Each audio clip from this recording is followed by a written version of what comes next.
ભણ્યા હોત તો સારું હતું બાપા. લોહી પીવાઈ ગયું અત્યારે તો ગરમીનું.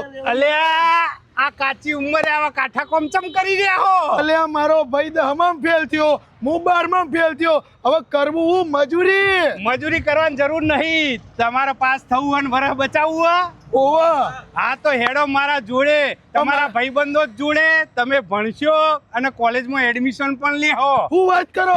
સાચું કહું, હેડો મારા જોડે મહાદેવ એજ્યુકેશનમાં. આ વર્ષે ધોરણ 10 અને 12માં ફેલ થયા છો તો ચિંતા છોડ અને આવો મહાદેવ એજ્યુકેશનમાં. અહીં NIUS માં એક્ઝામ આપી તમે આખું વર્ષ બચાવી શકો છો અને પાસ થયા છો તો ગુજરાતની 132 કોલેજમાં તમને અહીં એડમિશન પણ કરી આપશે. બહાર ભણવા જવાનું વિચારી રહ્યા છો તો અહીંથી સ્ટુડન્ટ વિઝાનું કામ બહુ સરસ રીતે કરે છે. એમ કહું કે એજ્યુકેશન માટે મેહોણામાં એક જ નામ પ્રખ્યાત છે, મહાદેવ એજ્યુકેશન. તો ફટાફટ સરનામું નોંધી લો. મોઢેરા 4 રસ્તા જોડે આવેલા હપટાઉનમાં B બ્લોકના પહેલા માળે આ મહાદેવ એજ્યુકેશન આવેલું છે. અને હા, આ રીલ મોકલી દો જે 10મા 12માં ફેલ થયા હોય એમની.